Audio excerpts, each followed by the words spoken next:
नमस्कार प्रिय भक्तगणों, हिंदू धर्म में हर एकादशी का अपना विशेष महत्व होता है। हर महीने में 2 एकादशी आती हैं। ऐसे में साल भर में कुल मिलाकर 24 एकादशियां होती हैं। चैत्र माह के शुक्ल पक्ष की एकादशी तिथि को कामदा एकादशी का व्रत रखा जाता है। ऐसी मान्यता है कि इस व्रत को रखने से व्यक्ति को सभी दुखों से मुक्ति और जीवन में तरक्की मिलती है। साथ ही व्यक्ति को सुख, समृद्धि और वैभव की प्राप्ति भी होती है। ऐसा कहा जाता है कि एकादशी व्रत को रखने से व्यक्ति को राक्षस योनि की प्राप्ति नहीं होती, बल्कि मोक्ष मिलता है। कामदा एकादशी को फलदा एकादशी के नाम से भी जाना जाता है। चैत्र मास के शुक्ल पक्ष में आने वाली एकादशी का नाम है कामदा एकादशी। और आज की इस वीडियो में हम चैत्र मास की कामदा एकादशी के बारे में बात करेंगे। आज हम आपका संशय दूर करेंगे कि आपको कामदा एकादशी व्रत किस दिन रखना है, 7 अप्रैल या फिर 8 अप्रैल को। लेकिन वीडियो को पूरा देखिएगा, तभी आपका संशय दूर होगा।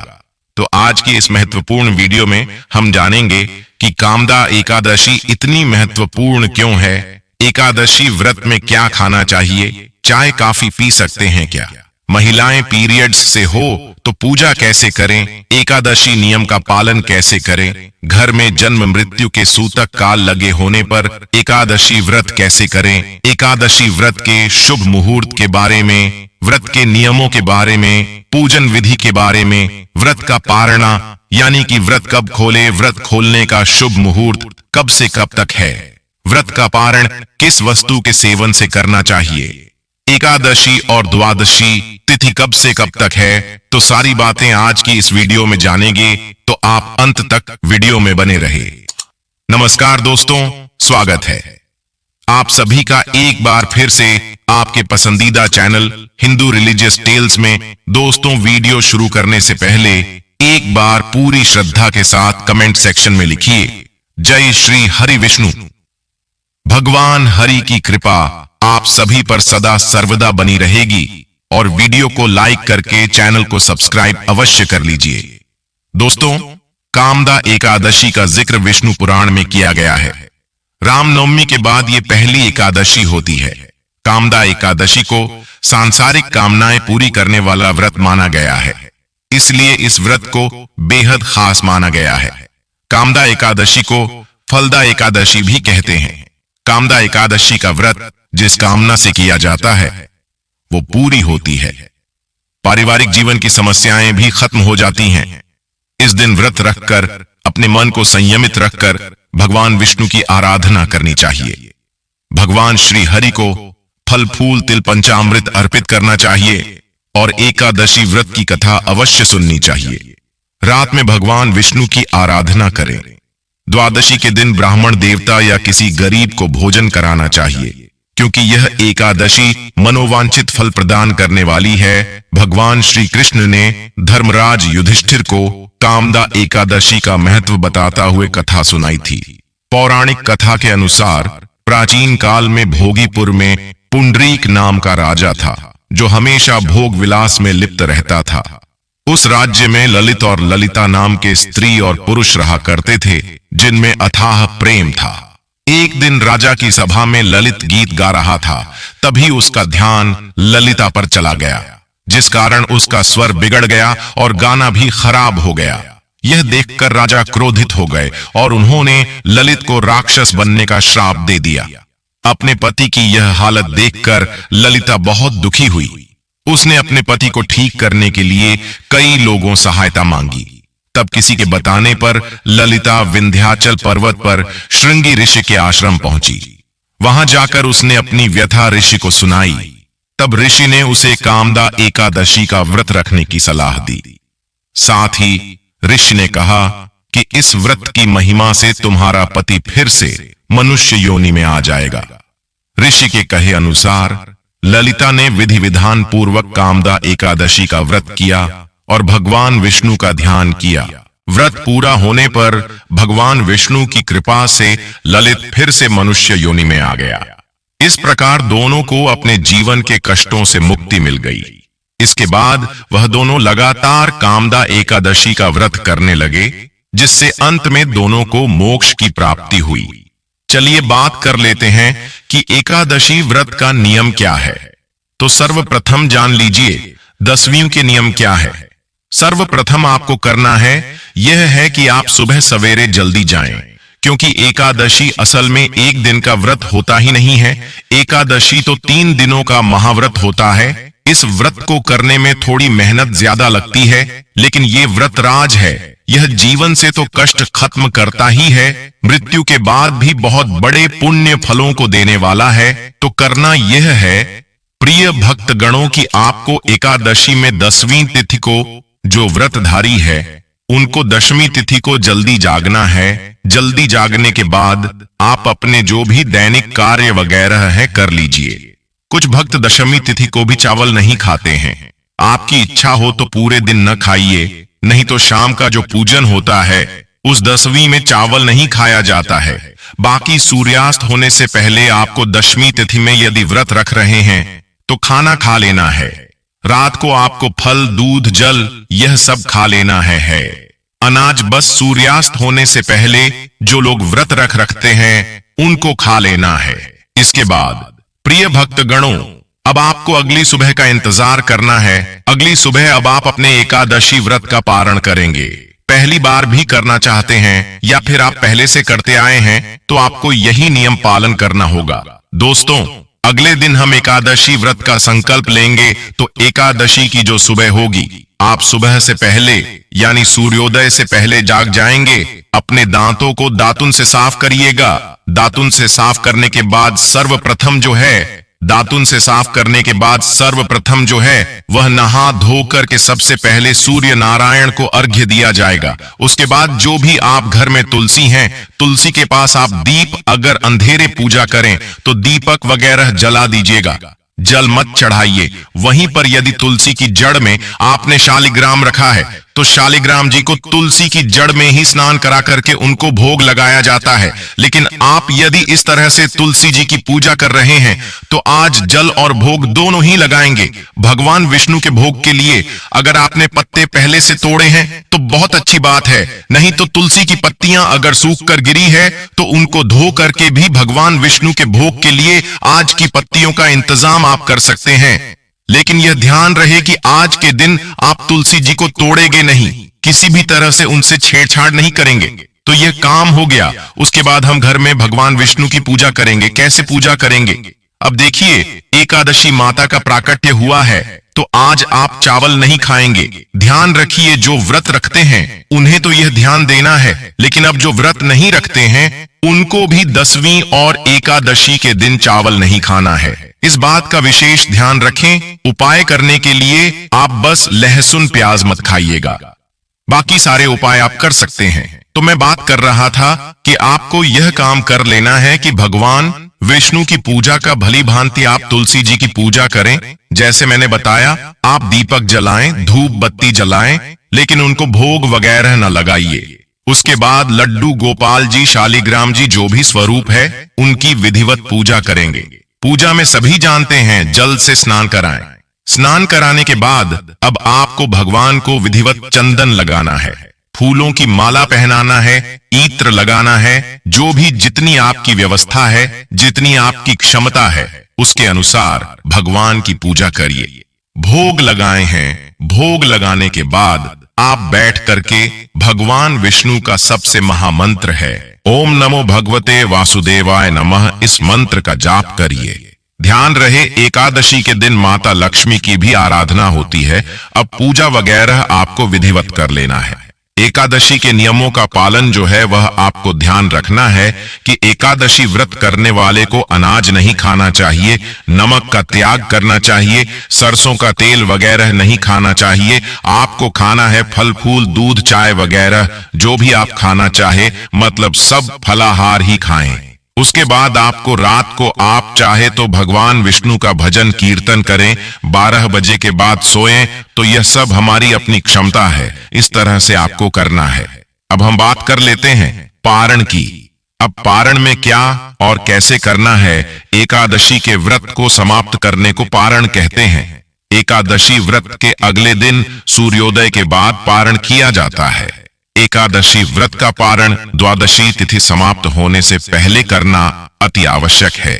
यदि द्वादशी तिथि सूर्योदय से पहले समाप्त हो गई हो तो एकादशी व्रत का पारण सूर्योदय के बाद ही होता है।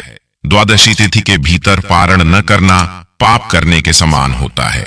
एकादशी व्रत का पारण हरिवासर के दौरान भी नहीं करना चाहिए। जो श्रद्धालु व्रत कर रहे हैं उन्हें व्रत तोड़ने से पहले हरिवासर समाप्त होने की प्रतीक्षा करनी चाहिए। हरिवासर द्वादशी तिथि की पहली 1/4 अवधि है। व्रत तोड़ने के लिए सबसे उपयुक्त समय प्रातःकाल होता है।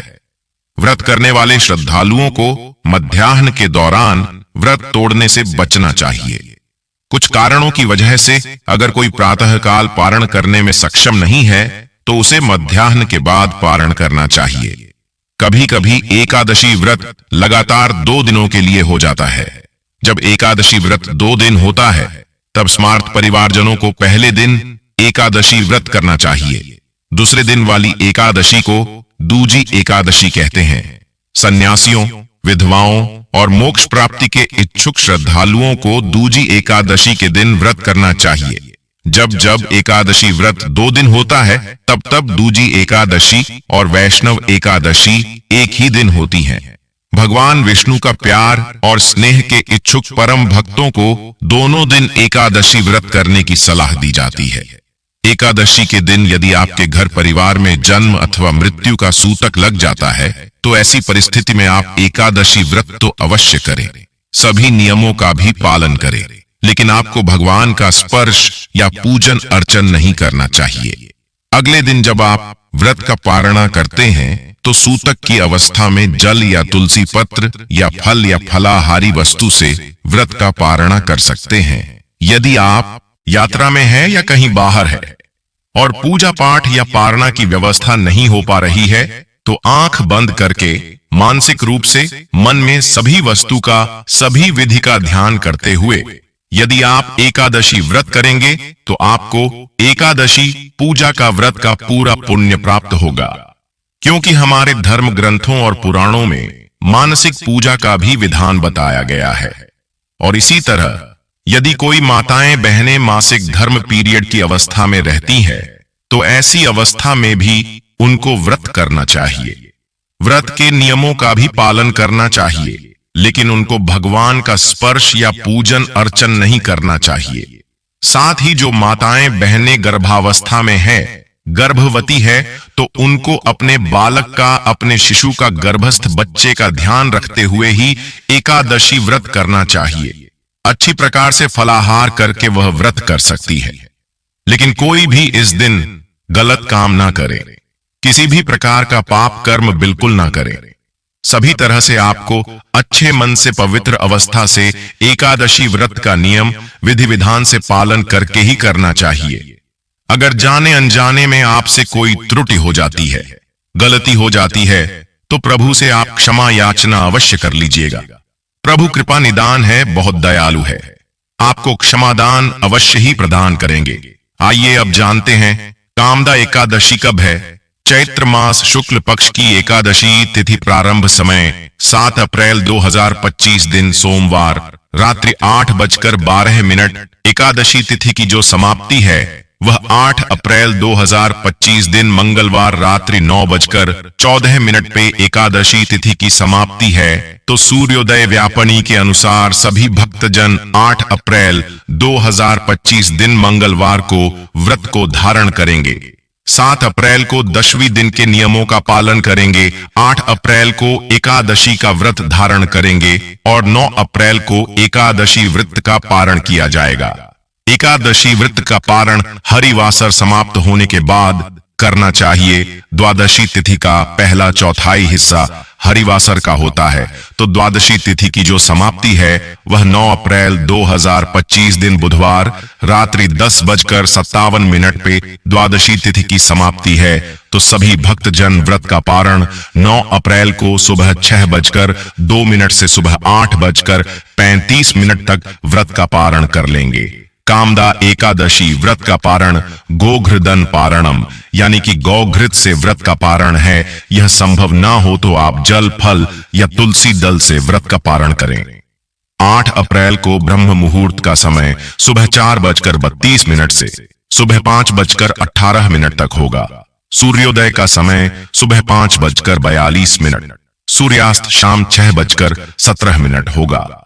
8 अप्रैल को राहुकाल का समय दोपहर 3:08 से शाम 4:43 तक होगा और 9 अप्रैल को सुबह 11:39 से दोपहर 1:34 तक होगा।